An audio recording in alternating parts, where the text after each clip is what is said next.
السلام علیکم and welcome to علیزی vlogs. آج کی اہم اپڈیٹس آپ کے ساتھ اس ویلاگ میں شامل کروں گا۔ چیزیں بہت تیزی سے آگے بڑھ رہی ہیں۔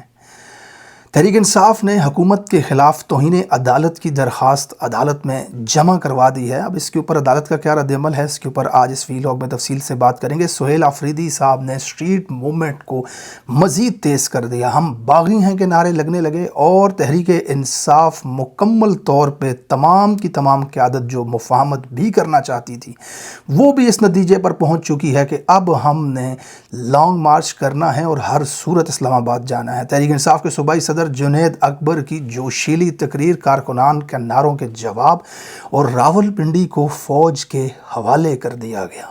پاکستان کا حساس ترین علاقہ، کیا خوف ہے، کیا ڈر ہے، توہین عدالت کی جو درخواست دی گئی ہے اس کے اوپر کیا رد عمل آ سکتا ہے۔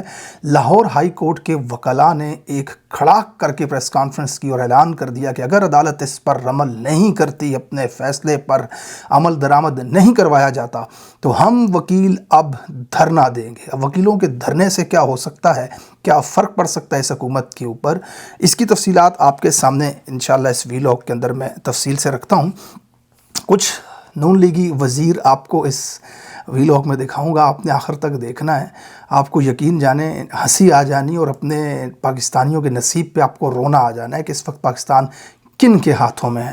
نون لیگ کے 11 ارب کے جہاز کی جو کہانی ہے اس کی حقیقتیں کیا ہیں، اس کا موازنہ ذرا دیکھیے گا آپ اس ویلاگ کے آخر میں۔ مرسی کے ساتھ جو مصر میں ہوا وہی پیٹرن اس وقت پاکستان کے اندر اپلائی کیا جا رہا ہے، اور عمران خان نے اپنی بہن کے ذریعے یہ پیغام بھیجا کہ جو مرسی کے ساتھ ہوا وہی میرے ساتھ کرنے جا رہے ہیں۔ اس کے اندر آپ کو بڑی انٹرسٹنگ چیز آج اس ویلاگ میں نظر آئے گی کہ مرسی کے ساتھ وہ کون سا پیٹرن رکھا گیا تھا، دنیا کی عالمی طاقتیں کیوں خاموش تھیں، پوری دنیا کی انسانی حقوق کی تنظیمیں کیوں خاموش تھیں، اور مرسی کے ساتھ مصر کی فوج کیا کرتی رہی، اور عمران خان صاحب کے معاملے میں یہاں پر وہ تمام مشابہت آپ کو نظر آئے گی۔ ویلاگ کو آخر تک آپ نے دیکھنا ہے۔ توہین عدالت کی جو درخواست ہے وہ دائر کی گئی ہے، بعض صحافیوں کے نزدیک، بعض قانون دانوں کے نزدیک کل ہی اس کو دائر کر لینا چاہیے تھا، لیکن سلمان اکرم راجہ صاحب نے اس کی تفصیل بتائی ہے کہ اگر ہم کل بھی اس کو دائر کر لیتے، اول تو ہمیں اس کی تفصیلات نہیں پتہ تھیں، بہنوں کے ساتھ رابطہ نہیں ہو رہا تھا، تو جب درخواست دائر کرنی ہے تو اس کے فیکٹ اینڈ فگرز تمام معلومات ہونی چاہیے، تبھی درخواست کو دائر کیا جا سکتا ہے۔ لہٰذا اگر ہم کل بھی اس کو دائر کرتے تو بھی ہمارا کیس کل کے کل ہی نہیں لگ سکتا تھا۔ اب 3 چھٹیاں ہیں اس کے بیچ میں، ہفتہ اتوار غالباً 2 چھٹیاں ہیں، کل کا دن گزر گیا تو اگلے ہفتے کسی بھی دن اس درخواست کو لگا دیا جائے گا، پھر عدالت کی جانب سے فیصلہ آ جائے گا۔ یہ بہت اہم فیصلہ ہوگا عدالت کا، یاد رکھیے گا۔ پاکستان کی ڈائریکشن جو ہے، پاکستان کی عدلیہ کی ڈائریکشن طے کرے گا یہ فیصلہ۔ میں نے آپ کو اپنے گزشتہ ویلاگز کے اندر ہی بتایا تھا کہ اگر یہ حکومت کے اوپر توہین عدالت لگائی جاتی ہے یا اپنے فیصلے کو امپلیمنٹ کرنے کے لیے عدالت انہیں حکم دے کر فیصلہ امپلیمنٹ کرواتی ہے، پھر تو اس عدلیہ کی کوئی بچی کھچی ساکھ یہاں پہ برقرار رہے گی۔ ادروائز آپ سمجھ جائیے گا کہ یہ سب کچھ ایک پلان تھا اور عدلیہ اس کے اندر شامل تھی، جس کا جواب سہیل آفریدی صاحب اس وقت دے رہے ہیں اپنی گاڑی کی چھت کے اوپر سے، ہنگو کے اندر اسٹریٹ موومنٹ کرتے ہوئے۔ بڑی تعداد کے اندر لوگ وہاں پر موجود ہیں، جوش و خروش وہاں پر موجود ہے اور نعرے لگ رہے ہیں باغی کے۔ ایک ہی آواز آ رہی ہے وہاں سے کہ ڈی چوک ڈی چوک۔ جنید اکبر نے ان نعروں کا بہت زبردست جواب دیا، انہوں نے سچ آج کیمرے کے سامنے بولا جو ہم پچھلے 2 سال سے تحریک انصاف کی قیادت کے حوالے سے بول رہے ہیں۔ انہوں نے کہا کہ جب ڈی چوک کی آواز ہمارے کانوں میں آتی تھی تو ہم یہاں سے ڈال کے یہاں سے نکال دیتے تھے، یعنی کہ ڈی چوک کے حوالے سے ہم سیریس نہیں تھے۔ تحریک انصاف کی جو قیادت تھی وہ مفاہمت کے ذریعے معاملات کو حل کرنا چاہتی تھی، لیکن اب آلموسٹ یہ ڈن ہو چکا ہے۔ اب ہم یہ اس کنسنسس کے ساتھ اس نتیجے پر پہنچ چکے ہیں کہ جناب اب مفاہمت سے کچھ نہیں ہونے والا، لہٰذا ہم سب نے اب ڈی چوک جانا ہے۔ یہ جنید اکبر کا پیغام تھا۔ سہیل آفریدی صاحب نے بہت سخت تنقید کی اسٹیبلشمنٹ کے اوپر، کیونکہ انہوں نے ڈی چوک کا ذکر کیا، مرید کا، کشمیر کی گولیوں کا اور ڈرون حملوں کا۔ وہ اسٹیبلشمنٹ کے اوپر اپنا نشانہ رکھے ہوئے بار بار یہ بات کر رہے تھے کہ ان کو پھانسیاں دی جائیں، ان کو سزائیں دی جائیں جو پاکستانیوں کے ساتھ یوں کرتے ہیں، اور اگر یہ نہیں کرتے تو میں बागी हूँ। इस नारे के जवाब पर नीचे अवाम जितनी भी मौजूद थी सब की सब इस बात पर नारा लगा रही थी कि मैं बागी हूँ। सारी जमात इस वक्त मुत्तफ़िक है इस बात के ऊपर कि हमें सड़कों पे आकर के फ़ैसला करना है। अब एहतजाज हर सूरत में होगा, लॉन्ग मार्च हर सूरत में होगा अगर इस दौरान इमरान खान साहब को रिहा नहीं किया जाता। बैरिस्टर गौहर के ऊपर पूरी पार्टी समेत मेरे हम बहुत सख्त तनकीद करते थे कि बैरिस्टर गौहर का जो किरदार है वो बहुत ही आजिज़ाना सा, इल्तजाना टाइप का, वो कल भी गुजारिश ही कर रहे थे कि ले जाओ ले जाओ ले जाओ, लेकिन कल असम्बली के अंदर जो उन्होंने तकरीर की उसमें भी उन्होंने एक वाज़ेह पैगाम सामने रख दिया कि भाई अब हम इस्तीफ़े देने लगे हैं, हमारे पास कोई ऑप्शन नहीं है। दूसरी जानब लाहौर के हाई कोर्ट के वकला की एक प्रेस कॉन्फ्रेंस सामने आई है, उसमें उन्होंने बड़े दो टोक अल्फाज में, वाज़ेह अल्फाज में कहा कि अगर इमरान खान को अदालती हुक्म के बावजूद अस्पताल मुंतकिल नहीं किया जाता और सुप्रीम कोर्ट अपने हुक्म पर अमल दरामद नहीं करवाती तो इसके असरात फिर ये होंगे कि वकला जो हैं वो धरना दे देंगे। अब वकला के धरने से क्या होने वाला है? ऑनेस्टली एंड फ्रैंकली स्पीकिंग पिछले 4 सालों में हमने वकला को जिस तरह से देखा है, वकला का इस मुल्क के अंदर किरदार बिल्कुल वाज़ेह हो चुका है पाकिस्तानियों पे कि ये डोरियां हिलाए बगैर वकला कुछ नहीं करते और इनकी कोई ताकत वगैरह नहीं जब इन तक इनके पीछे डोरियां हिलाने वाले ना हों। लेकिन अगर डोरियां हिलाने वाले इनके साथ हों तो फिर ये इतनी बड़ी ताकत है कि ये वक्त के डिक्टेटर को भी मजबूर कर देते हैं फ़ैसला बदलने पर। अगर वकला पाकिस्तान के एहतजाज करते हैं या वो कहीं पर धरना देते हैं तो इससे हुकूमत के ऊपर बहुत बड़ा प्रेशर बनेगा, इससे अदालतों के ऊपर बहुत बड़ा प्रेशर बनेगा, केसेस जो हैं वो सारे रुक जाएंगे और वकला की जो कम्युनिटी है अदालतों के अंदर है, मुल्क की अदालतें चलती ही वकला से हैं, अगर वो धरना देते हैं या वो प्रोटेस्ट करते हैं तो इससे बहुत बड़ा असर पड़ेगा। लेकिन क्या ये सिर्फ धमकी है जो पिछले 4 सालों से गाहे बगाहे कभी अली अहमद कुर्द के मुँह से हम सुनते हैं, कभी हामिद अली खान के मुँह से हम सुनते हैं, ये इसी तरह की धमकी है जो अगले कुछ दिनों में बिल्कुल बुलबुले की तरह ख़त्म हो जाएगी, या फिर वाकई इस मरतबा ऐसा कुछ नज़र आ रहा है कि जनाब वकला जो हैं वो अपनी तहरीक का आगाज़ करने लगे हैं। धरने के हवाले से जो पैगाम है, अगर ये धरना होता है तो फिर हुकूमत पर और अदलिया के ऊपर, दोनों के ऊपर इसका बहुत बड़ा प्रेशर आएगा। रावलपिंडी के हवाले से एक नोटिफिकेशन गर्दिश कर रहा है, शहजाद अकबर साहब ने भी इसको अपने एक्स अकाउंट के ऊपर लगाया, कहा कि जनाब इस नोटिफिकेशन के मुताबिक 6 माह के लिए रावलपिंडी ज़िला जो है वो फ़ौज के हवाले किया जा रहा है। अब आपने ये बात समझनी है, एक तरफ तहरीक इंसाफ के लॉन्ग मार्च की कॉल है इस्लामाबाद की जानब, इस्लामाबाद और रावलपिंडी दोनों जुड़वा शहर हैं, बीच में से एक सड़क ही गुजरती है। अब रावलपिंडी पाकिस्तान के हसास तरीन इलाकों में से एक है। रावलपिंडी के अंदर GHQ है, रावलपिंडी के अंदर तमाम फ़ौजी हस्पताल, रावलपिंडी के अंदर DHA वगैरह, फ़ौजियों के घर, रिटायर फ़ौजियों के घर, सब कुछ ये रावलपिंडी के अंदर है। तो अब रावलपिंडी की जो सिक्योरिटी है वो 6 महीने के लिए फ़ौज के हवाले की गई है। अब इसके बीच में क्या ख़दशा है, क्या सिक्योरिटी रिस्क वहाँ पर है जिसकी वजह से ये नोटिफिकेशन जारी किया गया, ये बड़ी इंटरेस्टिंग अपडेट है। आपको नून लीग का एक वज़ीर दिखाता हूँ, ज़रा आप इस साहब को देखें, 3 पीस सूट पहने हुए किस तरह से ये लेबर्स के साथ बात कर रहा है। आजकल पाकिस्तान के अंदर लाल बत्ती वाली गाड़ी है, सिक्योरिटी गार्ड्स इसके साथ होते हैं, बड़ा सा प्रोटोकॉल होता है, बड़ा सा दफ्तर बना करके मियाँ साहब की तस्वीर के नीचे इनको बैठाया जाता है। ये वज़ीर जो आप देख रहे हैं, राशिद नाम है इनका, ये हम अपने अक्सर लाइव सेशन में इनके हवाले से बात करते हैं, लेकिन इनका ये वाला रूप शायद मैंने अपने चैनल पर नहीं दिखाया था कि हकीकत में ये जो शख्स है ये इस तरह का दिखता है। आजकल पाकिस्तान के अंदर ये नवाज़ शरीफ के एवन फील्ड घर के अंदर कसीदा खानी किया करता था, नवाज़ शरीफ को सामने बिठा करके ये शेर पढ़ा करता था। वहाँ पे ये किसी बर्गर पिज़्ज़ा शॉप के ऊपर काम करता था, which is not a bad thing, अच्छी बात है, करता भी था तो। लेकिन इनको पाकिस्तान बुला करके स्पेशली वजारत दी गई है पंजाब के अंदर, और हकीकत में इस आदमी की तरह आप ये वाली वीडियो मुलाहिजा फरमाएं। इतने खुश खुश कहाँ भागे जा रहे हो फीके? बेगम साहब मैं 6 महीने बाद पिंड चला देने आने ना ईद करना। अच्छा, फिर ये अपनी हुकूमती ईदी तो लेते जाओ जाते हुए। हुकूमती ईदी? ओ मेरे यार रब्बा दे पे हो जेल जाना जी? क्यों? ਤੁਹਾਨੂੰ ਨਹੀਂ ਪਤਾ ਇਮਰਾਨ ਖਾਨ ਦੀ हुकूमत ने कि 2 नहीं 1 रोटी खाओ, इधर फड़ाओ 1 रोटी ਤੇ ਤੁਸੀਂ ਮੇਰਾ ਖਿਆਲ ਇhtiyatan ਮੈਂ ਸਾਲਨ ਵੀ ਲੈ ਲੈਣੀ ਆ, ਤੇ ਤੁਸੀਂ ਗੰਡੇ ਨਾਲ ਖਾਓ, ਅਸੀਂ ਜੇਲ ਨਹੀਂ ਜਾਣਾ। हाँ हाय तब्दीली, हाय तब्दीली, हाय तब्दीली। ये इस तरह का कंटेंट इमरान खान के दौर में अपने सोशल मीडिया पर पोस्ट किया करता था। ये एक बैड कंटेंट क्रिएटर था, कैमरा एंगल, लाइट वगैरह, माइक इनके पास, डायलॉग डिलीवरी कुछ भी नहीं था इस आदमी के पास, और इस तरह की ये बेहुदा सी हरकतें सोशल मीडिया पे करने वाला आदमी नून लीग की इस हुकूमत में वज़ीर लगा दिया गया है। आज एक और वीडियो सोशल मीडिया के ऊपर गर्दिश कर रही है। वो अब्बासी साहब हैं, नून लीग के एक वज़ीर, वो एक ट्रेन को अपग्रेड करने की बात कर रहे हैं माइक के ऊपर आकर के, लेकिन उन्हें ये तक नहीं पता कि उस ट्रेन का नाम क्या है। अब जो होने जा रही है अपग्रेड, वो भी मैं आपको बताता हूँ। वो कराक्रम है, वो मिल्लत है, उसके बाद फिर वो है अपना कराक्रम है, मिल्लत है, तीसरी कौन सी है? नहीं, कराक्रम, मिल्लत और एक तीसरी है जिसको है नहीं यार, किधर गया उमर? नहीं सर, ये इतनी सीरियसनेस है इस हुकूमत के अंदर, आप अंदाज़ा लगाएं कि वज़ीर एक प्रोजेक्ट स्टार्ट कर रहा है अरबों रुपए का, लेकिन उस प्रोजेक्ट का नाम क्या है वो उसे नहीं पता। इस तरह के झूठ और ढकोसले। एक वीडियो सोशल मीडिया के ऊपर देखी, आप ज़रा इस वीडियो को देखें कि इस गाड़ी के अंदर ये जो बच्चे जा रहे हैं, किसी के बच्चे, मासूम बच्चे, ये स्कूल से एक सुजुकी है जो उन्हें लेकर के घर जा रही है, और इस तरह से ये लटक, ये कितना बड़ा जानी रिस्क है इन मासूम बच्चों के लिए।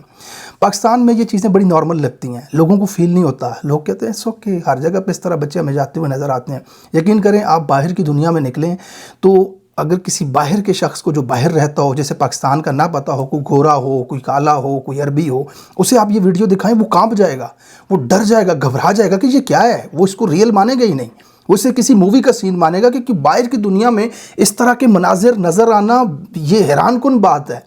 यहाँ पर आप अपनी सीट में अपने बच्चों को भी बिठाते हो ना पीछे अपनी गाड़ी के, उसके लिए भी कार सीट का होना ज़रूरी होता है और सीट बेल्ट का पकड़ होना ज़रूरी होता है। लोग इस तरह से ज़िंदगी गुजारते हैं।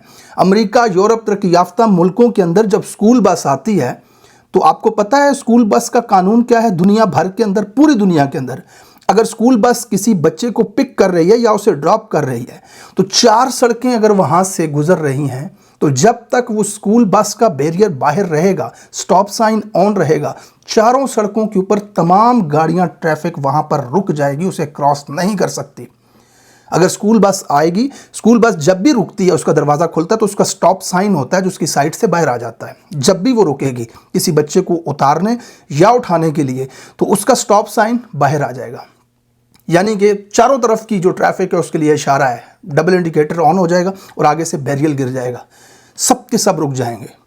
और ये संगीन खिलाफ वर्जी है कि रुकी हुई स्कूल बस जो बच्चे को उठा रही है, तब आपने उसको क्रॉस कर लिया या सामने वाली सड़क से आप गुजर गए, क्योंकि रियासत ये समझती है कि ये बच्चे रियासत के बच्चे हैं, ये मासूम हैं, इनके ये इतना सोच समझ नहीं रखते कि रोड कैसे क्रॉस करना है, चल के जाना है या भाग के जाना है। ये मासूम बच्चे हैं, लिहाजा ये गाड़ी से उतर करके कहीं भी जा सकते हैं, ये उस रोड पे भी जा सकते हैं, ये उस रोड के ऊपर भी जा सकते हैं। लिहाजा सब के सब चारों तरफ के जो लोग हैं उनको रुकना पड़ेगा, वहां पर सब के सब रुकेंगे।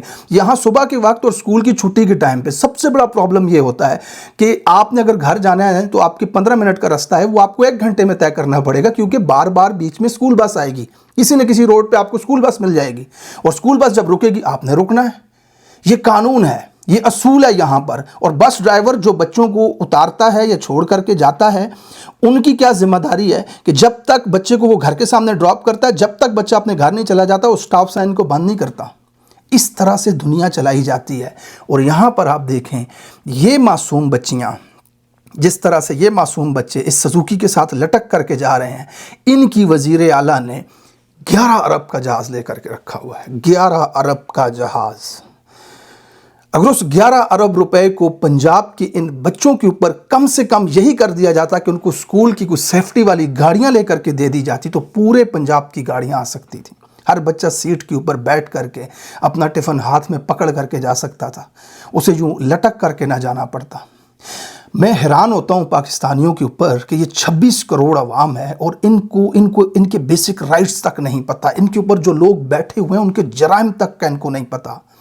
पाकिस्तानियों को की क्या हालत है। 11 अरब रुपए का जहाज एक मकरूज और गरीब तरीन मुल्क की वजीर आला को दे दिया। अमेरिका में 50 रियासतें हैं, उन 50 रियासतों के 50 गवर्नर बैठे हुए हैं, किसी एक के पास भी आप गल्फ स्ट्रीम का जहाज मुझे नहीं दिखा सकते। 50 रियासतों में से एक रियासत के गवर्नर का आप मुझे गल्फ स्ट्रीम का जहाज दिखा दें, एक रियासत के गवर्नर का। और ये रियासतें, इनकी एक एक रियासत की जीडीपी पूरे पाकिस्तान से बड़ी है।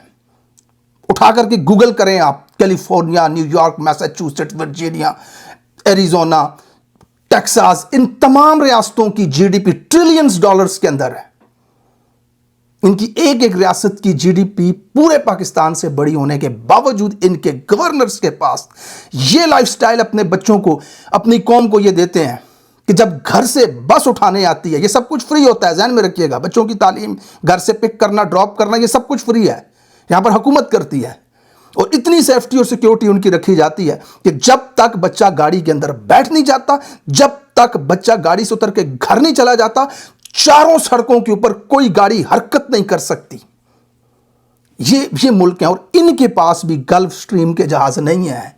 ऐसी जिंदगी जो अपनी कौम को दे रहे हैं, ऐसी लाइफ सेफ्टी और सिक्योरिटी जो अपने कौम के बच्चों को दे रहे हैं, उनके पास भी ये राइट नहीं है कि गल्फ स्ट्रीम जैसा जहाज खरीदा जाए।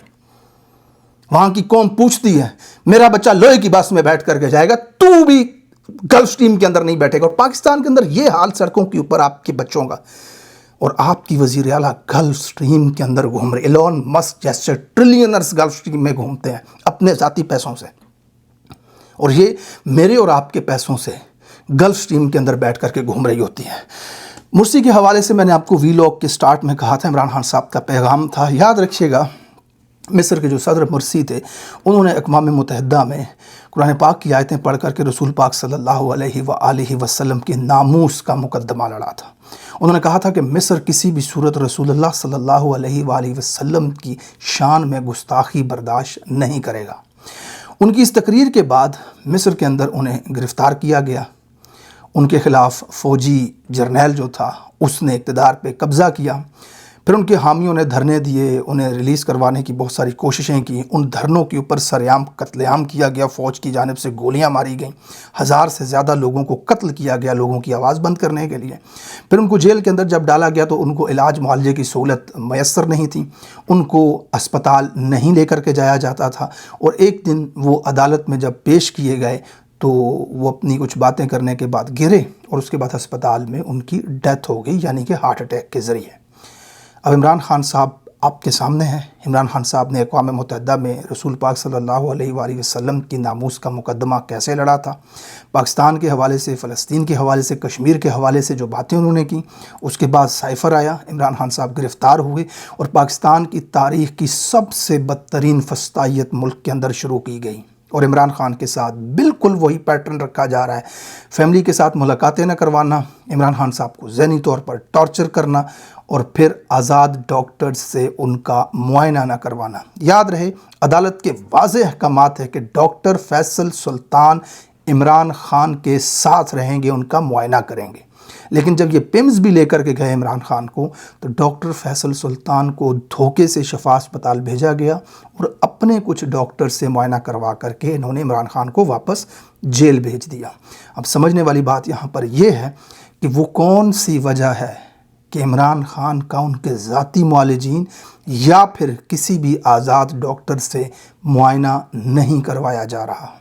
शायद ये इमरान खान के साथ वो सलूक कर चुके हैं, वो स्लो पॉइजनिंग जो इमरान खान को इन्होंने दी है, जिसके खौफ से ये उन्हें प्राइवेट हस्पताल नहीं लेकर के जा रहे, उनके डॉक्टर्स के साथ उन्हें नहीं मिलने दिया जा रहा। और इमरान खान की सेहत की जो कंडीशंस हैं ये वाज़े इंडिकेट करती हैं इस तरफ कि कुछ ना कुछ ऐसा है जिसे छुपाया जा रहा है। अल्लाह ताला इमरान खान साहब की हिफाजत करे। पाकिस्तानी अवाम के पास एक ही ऑप्शन है, तहरीक इंसाफ की क़यादत के पास एक ही ऑप्शन है कि अगर उन्होंने अपने लीडर की जान को बचाना है, पाकिस्तान के 26 करोड़ आवाम के मुस्तकबिल को इन जर्नैलों के कब्ज़े से आज़ाद करवाना है, तो वो स्ट्रीट मूवमेंट के ज़रिए सड़कों पर आकर के अवामी ताकत से इस निज़ाम को बदलें।